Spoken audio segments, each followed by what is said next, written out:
Hi folks, welcome back to the Hoard.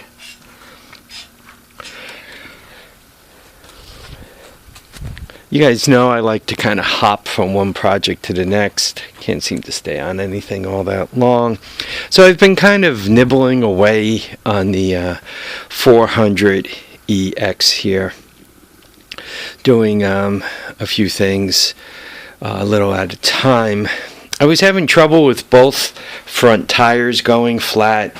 So I put a set of tubes in them, and it took longer than it should have because I ordered a set of tubes, and specifically for 10-inch wheels, and a guy sent me a set of tubes for 8-inch wheels, so I contacted him back and I said, yo, you sent me the wrong tubes, they're not going to fit.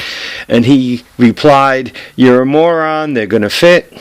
So I tried to put them in, and once again, because wheel size is the most important thing, that's the last number, in this case -10, right, instead of -8. So I tried to put them in, and of course they wouldn't go in. So I had to return them and order another set. A pair of tubes, by the way, $32. Not a huge strain, but it does begin to add up. So I put both tubes in, and just something you guys were right about. A couple of you guys mentioned when I went to drive the thing right over there through the snow and it wouldn't go. You guys said, oh, your front wheels are seized. And I said, no. I rolled it into the garage. They're not seized, figuring I was fighting the flat front tires. But and what's strange is you see how tight that is, and then if you kind of smash the brakes and let them release, believe it or not, they seem to loosen up a tad. By the way, both front wheels are like this, so I don't know if these things are renowned for sticking or whatever. I just wanted to get it up on all four again, so I smashed the wheels back on so I can move it to work. But it looks like they're going to have to come off, and I'm going to have to figure out what's dragging, whether the brakes are dragging or I got front bearing problems. These are supposed to have caps on them, so I could have dirt in the bearings, but anyway, so kind of one step forward, one step back. I'm happy it's up on all four wheels, which is a good thing.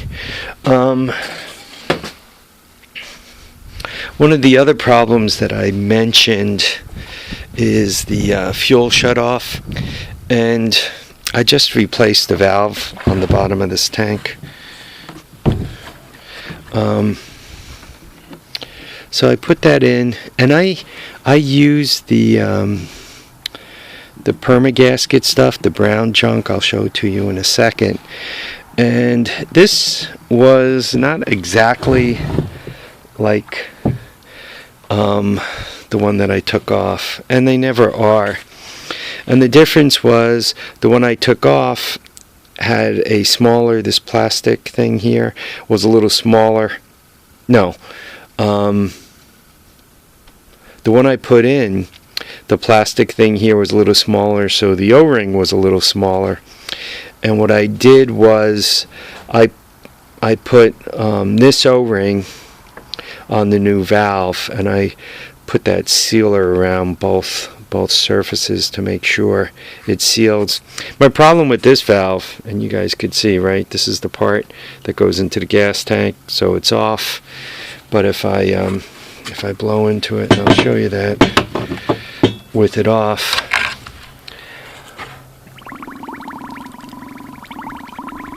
so hopefully you guys could see the bubbles, right? Harvey blowing bubbles. So I think what was happening was the old combo situation. The gas valve was leaking by, and I think the needle valve in the carburetor was leaking by, which was diluting the heck, washing the cylinder walls and diluting the heck out of the oil.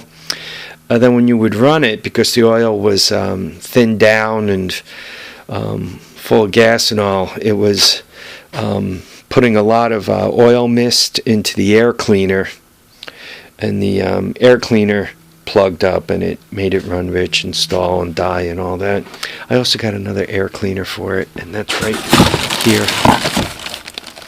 So now it's just a matter of smashing everything together and a little bit more troubleshooting, and this thing should be moving it along. I'm trying to do this one completely right. I want this thing done, and I want it to run, and I want it to behave. Anyway, I got my battery light blinking. So folks, I want to thank you all for watching and commenting and subscribing. Remember to keep your feet down, keep your heads up, and please get out there and enjoy all your days. And when you get one of these bikes, if you slow down and do everything it needs, I want this thing turnkey. Turn the key on, push the button, take it out for a ride. I don't want to have to futz with it. That's the way this one is.